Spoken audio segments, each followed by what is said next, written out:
La notificación de desalojo se sintió como hielo contra mis dedos mientras la leía por tercera vez, parada en lo que solía ser mi habitación de la infancia. 24 horas. Ese era todo el tiempo que mi propia familia me daba para empacar mi vida y desaparecer. Mis manos temblaban tanto que apenas podía mantener el papel quieto y podía escuchar la voz de mi cuñada Marisol subiendo desde abajo, hablando con mi hermano Ricardo sobre finalmente deshacerse del peso muerto. Tenía 53 años y después de perder mi trabajo en la compañía de seguros y agotar mis ahorros durante 6 meses de desempleo, me había mudado de vuelta a la casa de mis difuntos padres donde Ricardo ahora vivía con su familia. Pensé que la sangre significaba algo. Pensé que el techo bajo el cual había crecido me daría refugio el tiempo suficiente para recuperarme. Pero aparentemente estaba equivocada en todo. Lo peor ni siquiera era el desalojo en sí. Era la manera en que lo habían hecho. Sin conversación, sin advertencia, solo un documento legal frío deslizado bajo mi puerta como si fuera una extraña ocupando ilegalmente su propiedad. Ricardo ni siquiera me había mirado a los ojos en semanas, dejando que Marisol manejara todos los asuntos desagradables de echar a su propia hermana. Mi pecho se sentía apretado, como si alguien me estuviera apretando las costillas, y tuve que sentarme en la cama porque mis piernas de repente se sintieron demasiado débiles para sostenerme. ¿A dónde se suponía que fuera? Tenía exactamente $437 en mi cuenta corriente, ninguna perspectiva de trabajo que hubiera funcionado y aparentemente ninguna familia que se preocupara por si vivía o moría. La traición dolía más profundo que cualquier preocupación financiera. Estas eran las personas que se suponía me amarían incondicionalmente y me estaban tratando como basura que no podían esperar a sacar a la acera. Estaba metiendo mi ropa en bolsas de basura cuando escuché el golpe en la puerta principal. Mi estómago se hundió, pensando que podría ser el alguacil ya, pero entonces escuché una voz familiar. Dolores Martínez de al lado, preguntando si estaba bien. La voz de Ricardo era áspera y despectiva, diciéndole que esto era asunto de familia, pero Dolores no se echaba para atrás. Podía escucharla diciendo que había notado el camión de mudanzas en la entrada y quería asegurarse de que yo estuviera bien. Algo sobre escuchar que alguien realmente se preocupara por mi bienestar rompió algo suelto en mi pecho, y antes de darme cuenta, estaba llorando, sollozos feos y entrecortados que había estado conteniendo por horas. Presioné mi cara contra uno de mis suéteres viejos, tratando de amortiguar el sonido, pero el dolor simplemente se derramó de mí. Esto realmente estaba pasando. Mi propio hermano me estaba desechando como si no significara nada. Cuando finalmente bajé con mi patética colección de bolsas, Dolores todavía estaba allí, parada en la sala de Ricardo, con los brazos cruzados y fuego en sus ojos oscuros. Probablemente tenía 60 años, con cabello plateado recogido en un moño pulcro, y tenía esta manera de comportarse que la hacía parecer más alta que sus 5 pies reales. Había sido vecina de mis padres por 20 años, y ahora mismo parecía que quería destrozar a Ricardo. «Mija», me dijo, su voz gentil pero sus ojos aún ardiendo, «no tienes que explicarme nada, pero quiero que sepas. Eres bienvenida en mi casa por el tiempo que necesites, sin preguntas». Ricardo empezó a objetar, probablemente preocupado por lo que pensarían los vecinos, pero Dolores lo cortó con una mirada que podría haber congelado el infierno. «No te estaba hablando a ti», dijo, su voz mortalmente silenciosa. El alivio que me invadió fue tan intenso que casi me colapso ahí mismo en el lugar. Alguien me estaba ofreciendo bondad sin condiciones, sin hacerme rogar o arrastrarme o prometer nada a cambio. Por primera vez en meses, pude respirar correctamente. Vivir en el cuarto de huéspedes de Dolores se sintió como entrar a un mundo diferente, uno donde las personas realmente se preocupaban por el bienestar de los demás. Cada mañana, ella tocaba gentilmente mi puerta y preguntaba si quería café, y nos sentábamos en su mesa de cocina mientras yo buscaba ofertas de trabajo en su vieja laptop. Nunca me hizo sentir como una carga, nunca suspiró o puso los ojos en blanco cuando había estado allí por semanas sin perspectivas inmediatas. En cambio, me contaba historias sobre su difunto esposo Miguel, cómo habían luchado cuando llegaron por primera vez a este país, cómo habían construido su vida juntos, una pequeña victoria a la vez. «Eres más fuerte de lo que piensas, mija», me decía, llenando mi taza de café. «Puedo verlo en tus ojos.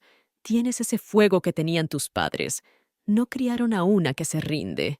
Esas palabras significaron más para mí de lo que ella podía saber, especialmente cuando veía a Ricardo cortando su césped al otro lado de la calle, evitando deliberadamente el contacto visual cada vez que nuestros caminos se cruzaban. Marisol era aún peor. Hacía estos comentarios punzantes sobre ciertas personas que no pueden cuidarse a sí mismas, lo suficientemente alto para que todo el barrio escuchara cuando recogía el correo. El avance llegó un martes por la mañana en octubre. Había estado aplicando para posiciones administrativas, trabajos de contabilidad, cualquier cosa que coincidiera con mi experiencia, cuando Dolores mencionó que su amiga Rosa estaba buscando ayuda con su negocio de limpieza de casas. «No es glamoroso», dijo cuidadosamente, observando mi cara, «pero Rosa paga bien y trata bien a su gente. Y mija, no hay vergüenza en el trabajo honesto. A veces tenemos que empezar en algún lugar nuevo para llegar a donde se supone que debemos estar». Mi orgullo quería erizarse ante la sugerencia, pero mi cuenta bancaria vacía y la bondad en la voz de Dolores ganaron. 3 días después, estaba siguiendo a Rosa Gutiérrez por una casa masiva en la parte rica de la ciudad, aprendiendo cómo limpiar correctamente encimeras de granito y sacudir el polvo a muebles antiguos. Rosa era una mujer pequeña con manos callosas y la mente de negocios más aguda que había encontrado. No solo limpiaba casas, estudiaba a sus clientes, anticipaba sus necesidades, construía relaciones que duraban décadas. «El secreto», me dijo mientras trabajábamos, «es que la gente rica pagará cualquier cosa por alguien en quien confíen completamente. Llegas a tiempo, prestas atención a detalles que ni siquiera notan ellos mismos, haces sus vidas más fáciles, te mantendrán para siempre y te recomendarán a todos los que conocen». En 2 meses, tenía mi propio conjunto de clientes regulares. Y por primera vez, desde perder mi trabajo de seguros, podía ver un camino hacia adelante que no involucraba rogar a mi familia por migajas. 2 años después, estaba parada en la sala vacía de una casa pequeña a 3 cuadras del lugar de Dolores, sosteniendo las llaves de mi propia puerta principal por primera vez en mi vida. El pago inicial había venido de los ahorros de mi negocio de limpieza. 18 meses del entrenamiento de Rosa me habían enseñado no solo cómo limpiar, sino cómo manejar un negocio. Había comenzado mi propia compañía, servicios confiables para el hogar, y tenía 12 clientes regulares que pagaban tarifas premium porque confiaban en mí completamente con sus casas y sus vidas. La casa no era mucho que ver desde afuera. Estilo rancho de los años 50 con pintura descascarada y arbustos crecidos, pero era mía. La había conseguido por una ganga porque la dueña anterior había sido una mujer anciana cuya familia solo quería vender rápidamente. Parada allí en esa habitación vacía, podía sentir todo mi cuerpo temblando con algo que no había sentido en años: orgullo. No el tipo de orgullo que viene de la aprobación de alguien más, sino el conocimiento profundo e inquebrantable de que había construido algo real con mis propias manos. Dolores llegó con una botella de champán y lágrimas en los ojos. «Mírate, mija», dijo, atrayéndome hacia uno de sus abrazos feroces. «Tus padres estarían tan orgullosos. Tomaste a su hija que estaba rota y perdida y la convertiste en alguien que posee su propia casa, su propio negocio, su propia vida». Nos sentamos en el suelo de esa sala vacía, bebiendo champán de tazas de café y planeando cómo arreglaría cada habitación. La primera señal de problemas llegó 3 meses después. Estaba en mi patio frontal, plantando rosas a lo largo de la cerca, cuando la camioneta de Ricardo se estacionó en la acera. Salió lentamente, mirando alrededor de mi casa recién pintada, el buzón nuevo, el paisajismo en el que había estado trabajando cada fin de semana. Su cara tenía esta expresión extraña, como si estuviera viendo algo que no le hacía sentido. «¡Buen lugar!», dijo, pero su voz estaba tensa. «Debe haber costado un centavo bonito». Seguí cavando, sin confiar en mí misma para hablar sin que mi voz temblara. Después de 2 años de silencio, ¿ahora quería hablar? Marisol se preguntaba cómo lograste pagar algo así tan rápido. Parece mucho para alguien que estaba, bueno, ya sabes, pasando por dificultades. La manera en que lo dijo me hizo erizar la piel. Había algo calculador en su tono, como si estuviera pescando información. Me enderecé, tierra aún pegándose a mis guantes de jardinería, y lo miré directamente a los ojos. «Trabajo duro», dije simplemente. «Algo que tal vez no reconozcas». Su mandíbula se tensó, pero antes de que pudiera responder, me volví hacia mis rosas. «Si me disculpas, ahora tengo mi propia propiedad de la cual cuidar». La confrontación que había estado temiendo llegó un domingo por la mañana 6 meses después. Estaba tomando café en mi terraza trasera recién terminada cuando escuché voces en mi patio frontal. Múltiples voces, ninguna de ellas amigable. A través de la ventana de la cocina podía ver a Ricardo, Marisol y alguien en traje parado junto a mi buzón, señalando mi casa como si estuvieran discutiendo una pieza de mercancía. Mis manos empezaron a temblar mientras caminaba hacia la puerta principal, esa familiar tensión arrastrándose de vuelta a mi pecho. Pero esta vez, algo era diferente. Esta vez, no era la mujer desesperada con bolsas de basura y $400. Esta era mi casa, mi propiedad, mi vida que había construido de absolutamente nada.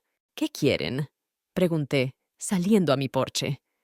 El hombre en traje se veía incómodo, agarrando un maletín de cuero como si pudiera protegerlo de cualquier drama familiar al que hubiera sido arrastrado.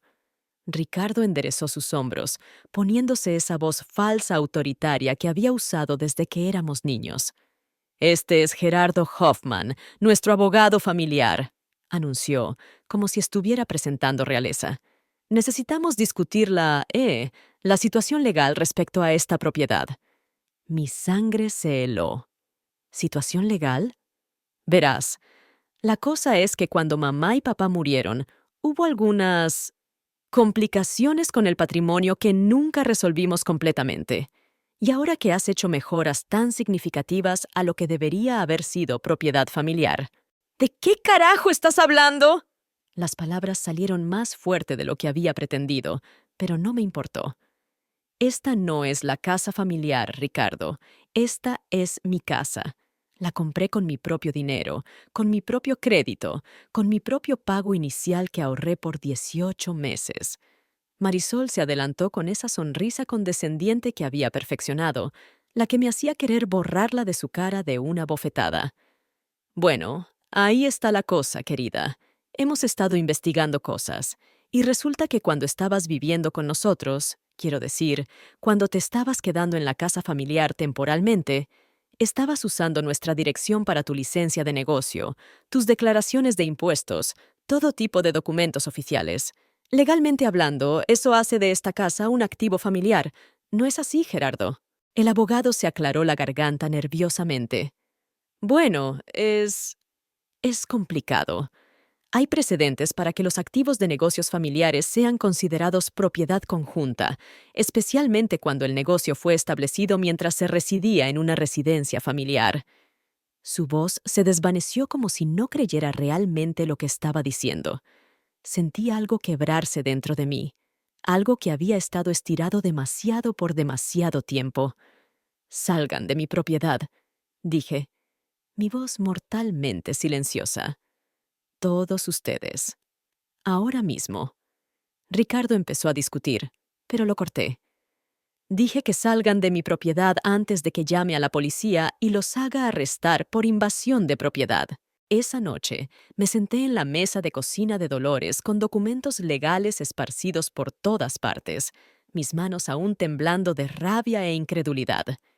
Ella había insistido en que viniera después de ver la confrontación desde su ventana, y ahora estaba haciendo llamadas telefónicas enojadas en español rápido mientras yo trataba de procesar lo que acababa de pasar. Mi propia familia estaba tratando de robar mi casa, la única cosa que había construido de la nada, el único lugar que era verdaderamente mío. No pueden hacer esto, seguía diciendo, pero incluso mientras las palabras salían de mi boca, no estaba segura. ¿Podían? ¿Había algún vacío legal que no entendía?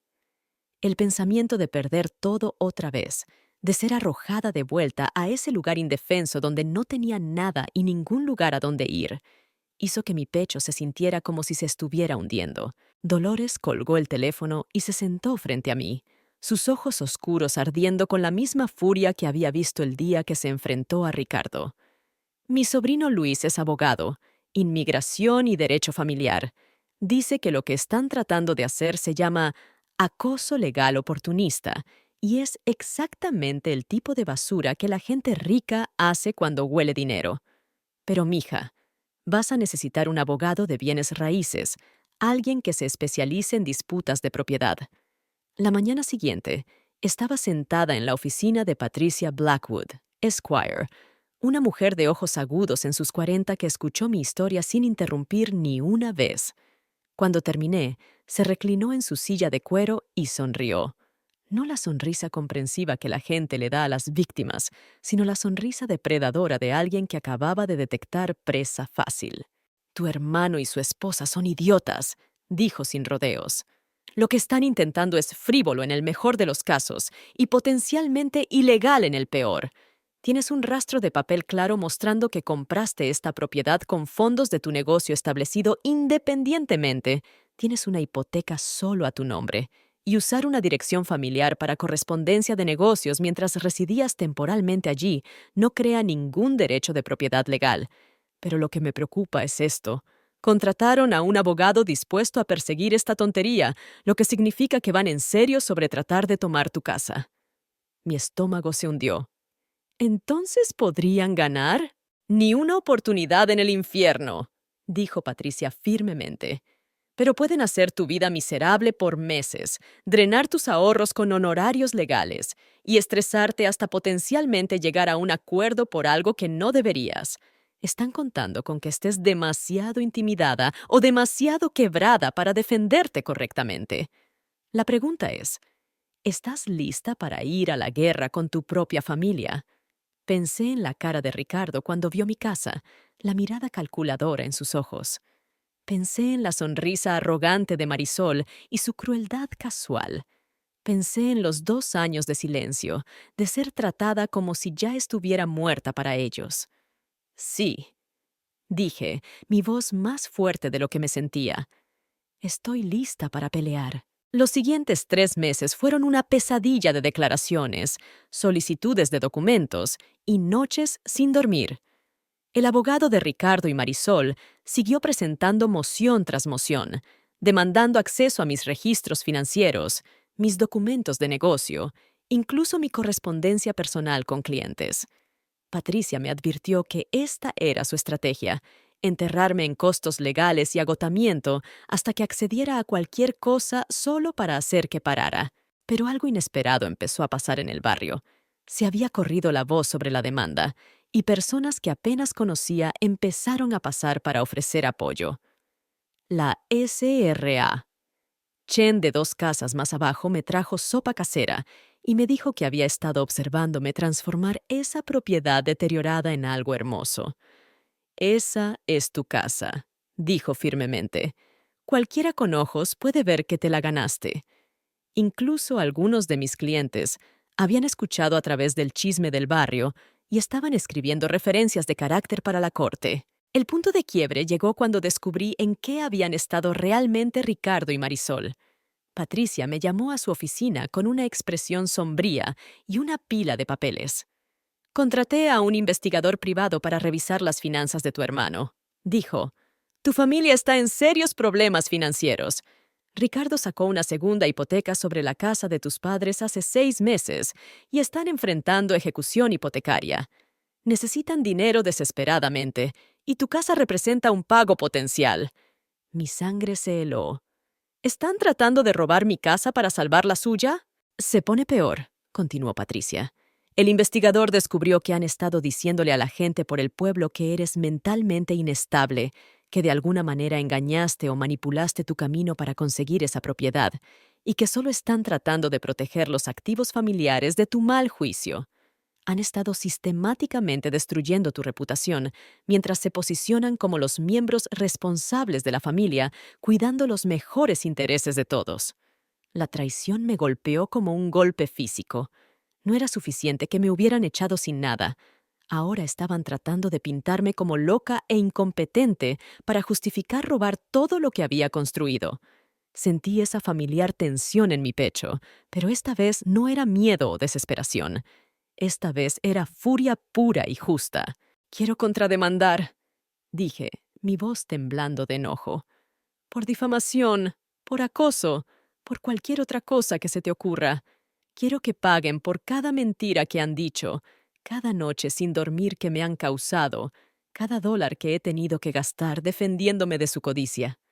Patricia sonrió esa sonrisa depredadora otra vez. Ahora estás pensando como alguien que va a ganar. Pero tengo que advertirte, esto se va a poner feo, realmente feo. Una vez que vayamos a la ofensiva, no hay vuelta atrás a cenas familiares y conversación educada. Miré por la ventana de su oficina al tribunal al otro lado de la calle, pensando en los ojos calculadores de Ricardo y la sonrisa arrogante de Marisol. Bien, dije, ya terminé de ser su víctima. El tribunal estaba lleno la mañana de nuestro juicio.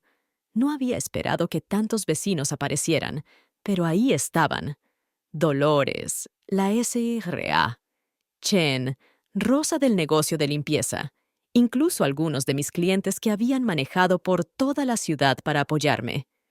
Mi estómago se revolvía mientras me sentaba en la mesa del demandante, viendo a Ricardo y Marisol susurrar frenéticamente con su abogado al otro lado de la habitación. Ambos se veían demacrados, de alguna manera más viejos, y Marisol siguió mirando nerviosamente a la galería llena de personas que claramente no estaban ahí para apoyarlos. El juez Martínez, sin relación con Dolores, pero la coincidencia se sintió como un buen presagio, llamó a la corte al orden, y Patricia se levantó para presentar nuestro caso. Fue magnífica, exponiendo la cronología de mi desalojo, mi lucha para reconstruir, y la documentación clara probando que había comprado mi casa con mi propio dinero legítimamente ganado.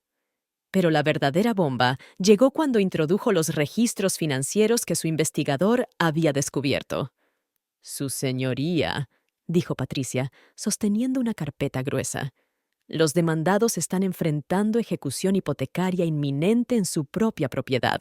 Deben más de $80,000 en pagos atrasados y honorarios legales, y vieron el éxito de mi cliente como una oportunidad para resolver sus problemas financieros a través de intimidación legal». La cara de Ricardo se puso blanca y pude escuchar murmullos ondulando por la galería. La gente se estaba dando cuenta de que esto no era sobre derechos de propiedad familiar, esto era sobre desesperación y codicia. Cuando Gerardo Hoffman trató de presentar su caso, se desmoronó casi inmediatamente. No pudo producir ninguna documentación legítima apoyando su reclamo, solo afirmaciones vagas sobre sociedades familiares implícitas que hicieron al juez fruncir el ceño más profundo con cada minuto que pasaba.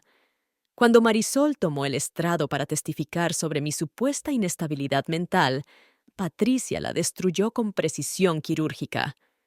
SRA. Morrison, usted afirma que mi cliente era incompetente para manejar sus propios asuntos.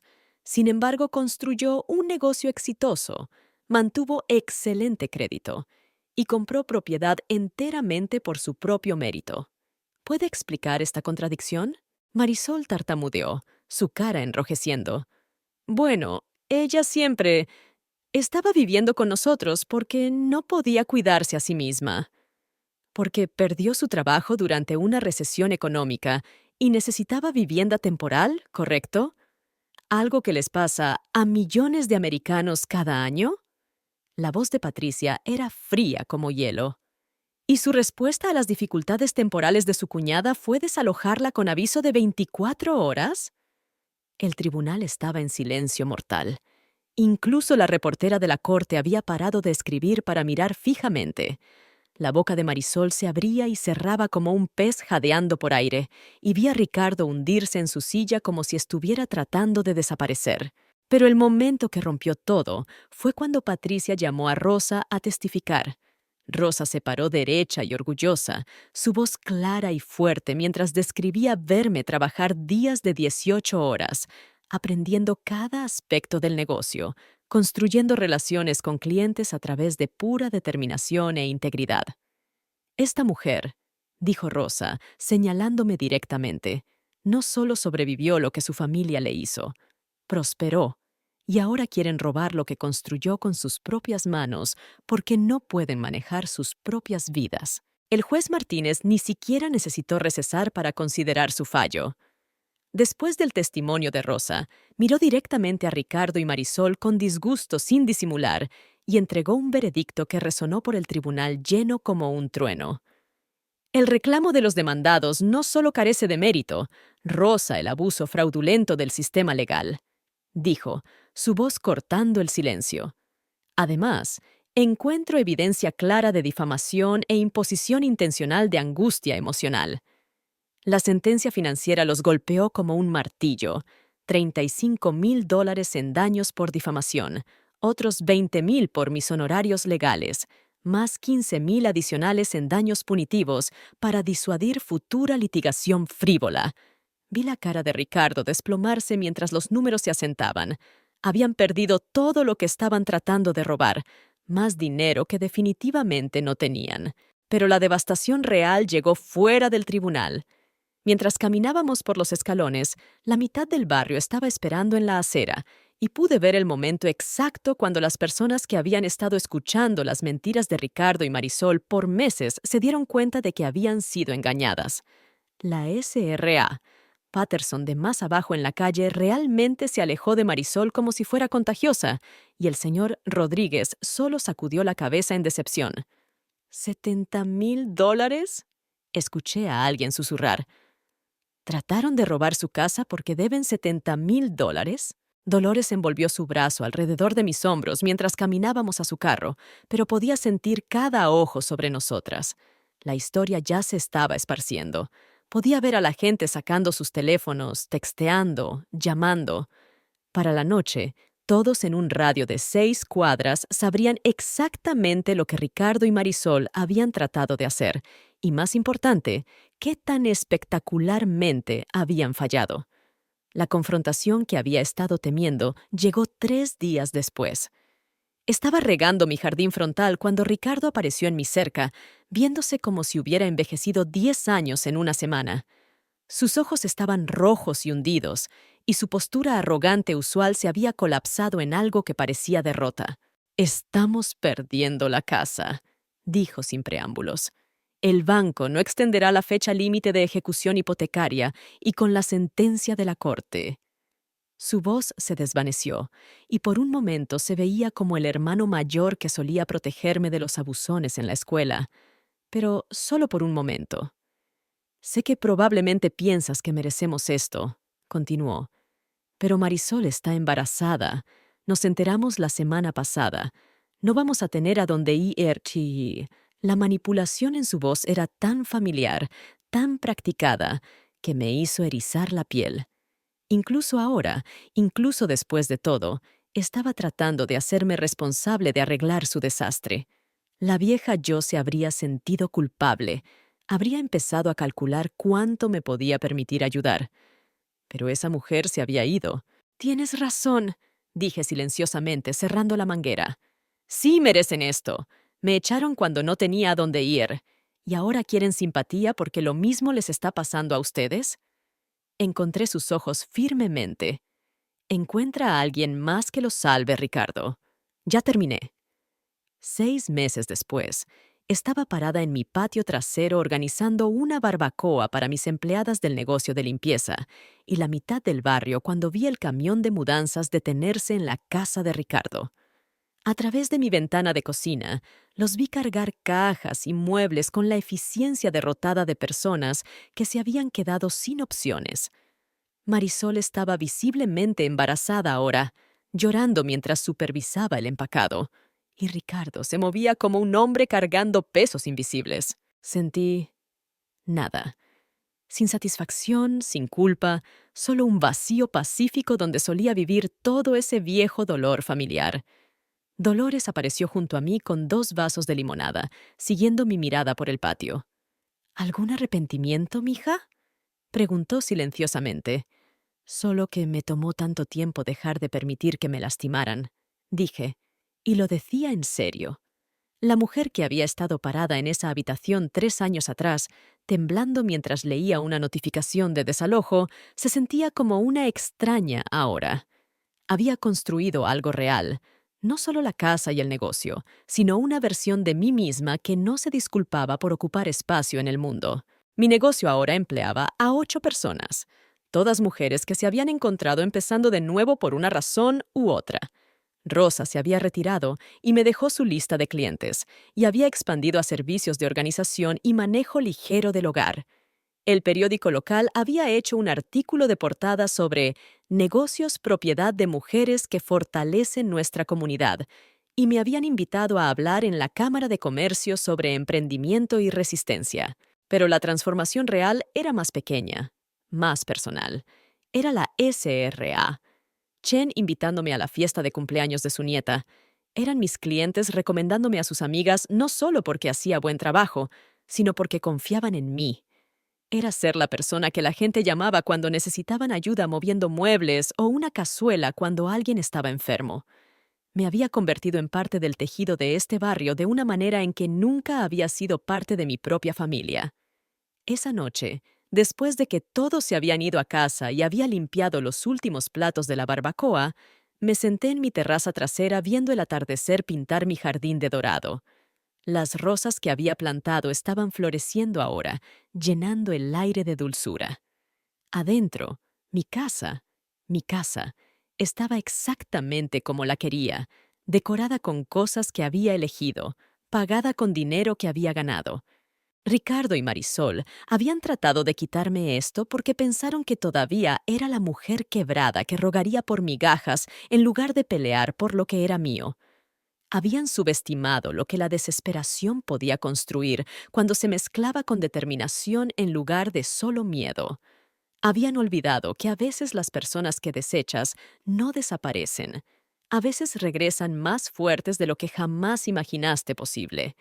La ironía no se me escapaba de que su codicia me había dado el regalo final que necesitaba, prueba absoluta de que no les debía nada. Sin culpa, sin obligación familiar, sin mirar atrás. Solo la satisfacción silenciosa de una vida reconstruida exactamente como la quería. Ahora dime, ¿qué harías si estuvieras en mi lugar? No olvides suscribirte a este canal y comenta desde dónde nos estás viendo.